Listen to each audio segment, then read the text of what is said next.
સૌથી પહેલા જેફરીઝનો IDFC first bank પર જે રિપોર્ટ આવ્યો છે વિગતો લઈએ. બાયકોલ તેમણે આપ્યો છે અને લક્ષ્યાંક 100% તેમના તરફથી કરવામાં આવ્યા છે.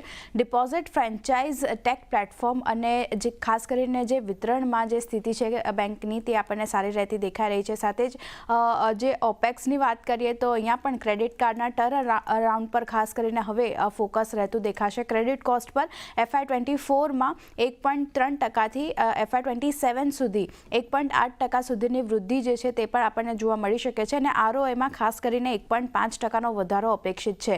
તો જેફરીઝ તરફથી આઈડીએફસી ફર્સ્ટ બેંક પર બાયકોલ આપવામાં આવ્યો છે. નજર અહીંયા રાખવાની રહેશે. જેફરીઝનો જ HDFC બેંક પર પણ રિપોર્ટ આવ્યો છે. તેમણે બાયકોલ આપ્યો છે અને લક્ષ્યાંક HDFC બેંક માટે 1800 પ્રતિ શેરના તેમના તરફથી કરવામાં આવ્યા છે. તેમનું માનવું છે કે 5 વર્ષ માટે કંપનીની જે સંભવિત ક્રેડિટ ગ્રોથ છે તેના પર થોડી ઘણી ચિંતા આપણને રહેતી દેખાઈ શકે છે. માર્કેટ શેરમાં વધારા પર થોડી ઘણી અસર આપણને દેખાઈ શકે છે. પણ જો નેટ ઇન્ટરેસ્ટ માર્જિનની વાત કરીએ તો સુધારાથી ખાસ કરીને આરઓએ અને વેલ્યુએશન જે છે બેંકના આપણને વધતા જોવા મળી શકે છે. તો HDFC બેંક પર પણ એક બાયકોલ જેફરીઝ તરફથી આવ્યો છે. ફોકસ રાખવાનું રહેશે અહીંયા પણ. સાથે જ વાત કરી લઈએ ભારતીય હેક્ઝાકોમની તો અહીંયા પણ જેફરીઝનો રિપોર્ટ આવ્યો છે. બાયકોલ તેમણે આપ્યો છે. લક્ષ્યાંક 1080 પ્રતિ શેરના કરવામાં આવ્યા છે તેમના તરફથી. તેમનું માનવું છે કે આ જે કંપની છે તેને લીધે ભારતીય એરટેલના અન્ય બિઝનેસમાં રોકાણ કરવાની સારી તક તમને મળશે. સાથે જ ભારતીય એરટેલના હાયર ROCE વાળા બિઝનેસમાં રોકાણ કરવાની તક મળશે.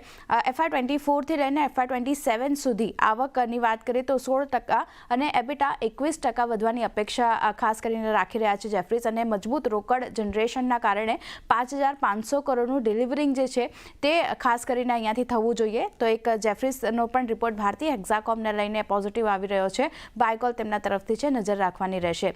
HSBCનો રિપોર્ટ છે અદાની પાવર પર, તેના ઉપર એક નજર કરી લઈએ. અદાની પોર્ટ પર ખાસ કરીને બાયકોલ તેમણે આપ્યો છે. લક્ષ્યાંક 1560 પ્રતિ શેરના કર્યા છે. તેમનું માનવું છે 2025 સુધી ખાસ કરીને કેપેક્સ માટે મજબૂત કેશ ફ્લો જે છે તે જનરેશન પર 500 MTનું લક્ષ્ય જે છે તે ખાસ કરીને અહીંયાથી કંપની મેળવી શકશે. અને ગોપાલપુર પોર્ટમાં જે તાજેતરના એક્વિઝિશન થયા છે તેને કારણે આજે 500 MTનું લક્ષ્ય તે કંપની મેળવી શકશે. સાથે જ લોજિસ્ટિક બિઝનેસ પ્લાન મુજબ આગળ વધી રહ્યો છે અને ખાસ કરીને M&A પર Q4ના પરિણામમાં ખાસ હવે ફોકસ રાખવા રહેશે. કંપની જે છે એશિયા ટ્રાન્સપોર્ટ કવરેજમાં સૌથી મજબૂત ઇકોસિસ્ટમ ધરાવે છે. તો HSBCનો એક પોઝિટિવ રિપોર્ટ અદાની પોર્ટ પર પણ આવ્યો છે. નજર અદાની પોર્ટના કાઉન્ટર પર રહેશે. અને છેલ્લે નોમુરાનો રિપોર્ટ છે એક્સાઇડના કાઉન્ટર પર. બાયકોલ તેમણે આપ્યો છે. લક્ષ્યાંક તેમણે વધાર્યા છે, 485 પ્રતિ શેરના કર્યા છે. EV સેલને જે હુન્ડાઈ અને કિયા MOUથી માન્યતા મળી છે તેને કારણે ખાસ કરીને ગ્રોથ જે છે આગળ વધતો દેખાઈ શકે છે. વૈશ્વિક ખેલાડીઓ સાથે નવું જોડાણ કંપનીએ કર્યું છે અને સરકારનો સપોર્ટ અને EV ટ્રેક્શનથી ગ્રોથ આગળ વધતો દેખાશે. અન્ય OEM પાસેથી કંપનીને વધુ હવે ઓર્ડર મળવાની આશા પણ બનતી દેખાઈ રહી છે. અને ખાસ કરીને લી આયન સેલ કેપેક્સ જે છે તેમાં કંપની જે છે અગ્રણી વૈશ્વિક સાથીદારો સાથે આગળ વધતી દેખાઈ રહી છે. તો એક નોમુરાનો એક્સાઇડ પર પણ એક બુલિશ રિપોર્ટ આવ્યો છે. તો આ કાઉન્ટર પર પણ નજર રહેશે. તો આ બધા સ્ટોક જેના પર ફોકસ રહેશે. આભાર આપનો.